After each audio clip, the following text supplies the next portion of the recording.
Hello, True North team. This is Christoph with Kaiserworks presenting our concept for 905 East Pierce, the film house.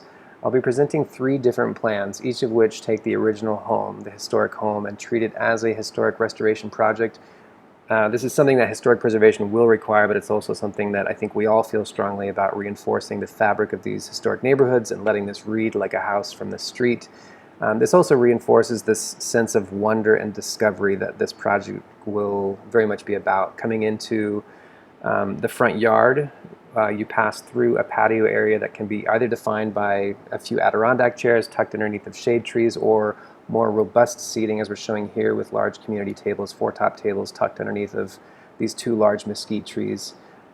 Passing further along towards the house, you arrive at a very traditional porch scene and a porch elevation. Passing into that, you're initially confronted by a bar that's on the east side that runs north-south with bar storage at the end of that, and then a lounge, small lounge area that's directly to the right of you or on the west side of that space. Walking further in, we have 2 ADA accessible bathrooms, and this is a mop sink slash water heater closet at the end of that small hall. And then passing further along, we have a small kitchen that's tucked on that west side of the property. In the plan that I'm showing here, we are extending the house towards the west approximately 8 feet to accommodate more program. And this again is something that we would need to run by historic preservation. We're within our building setbacks. We've done moves like this previously that have been blessed by historic preservation, so we don't feel this is beyond reach. Walking further into the space, you enter into the main theater. And so in this iteration of the theater, we're seeing this playful stepping of this, essentially a mountain of seating platforms that you ascend.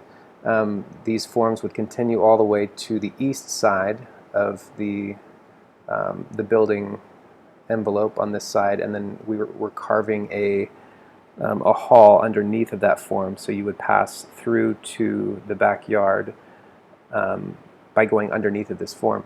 And I'll be showing some examples of the ways this could be executed. And the outside, we're showing an additional screening, and this would be a special event only. This would not be an everyday thing, but we see this as something that would be occasional. We have on the south side of the home 1 screen, and we're showing 77 seats that are again tucked into this heavily landscaped area. So back to the theater.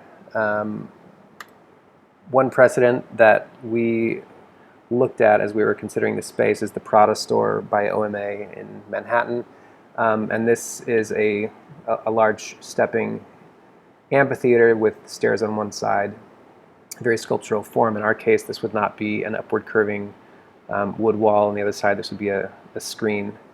And then another example is the Perez Art Museum by Herzog Demeron. Again, another playful, but very sort of beautifully executed and very deliberate. There's a sense of arrival and a sense of place when you come into an object that's been fashioned this large and this sort of monolithic, and I think that's a look or a concept that we feel would work really strongly with the idea that we're going for here. And then a last example is Highline Park, where you have this continuous ramp that meanders down, negotiating these 2 different heights, and then that is punctuated by these flat areas where you can sit and have a space to lean up against. This next plan here is very similar to the previous plan I showed, but it does not extend as far towards the south. So this line here, I'll just move us back to the previous plan. You can see that we're not extending as far south as we were previously, and that basically we lose the kitchen in that case. So the kitchen was sitting here in our previous plan. We're still popping out to the west 8 feet. The bar has become smaller. It does not have the additional bar storage room. The lounge has remained what it is, and the outdoor seating is slightly larger than it was previously. And we're showing this projection room. This might be the less expensive version of what we were presenting previously, and a little bit more pragmatic, and that is just, you know, a playful arrangement of lounge chairs that occupy that space. And then this final plan is perhaps the most conservative. This front of house area is very similar to what I was showing previously, but we're not popping out the 8 feet. This remains true with the original east-west dimensions of the house. Our theater is quite conservative in the size. It is still a 2-story height volume as we're seeing it, and then gaining access to the rear of the property would be by virtue of this eastern door that you'd walk outside of and around to the back. So we look forward to your thoughts on this. We will talk to you soon.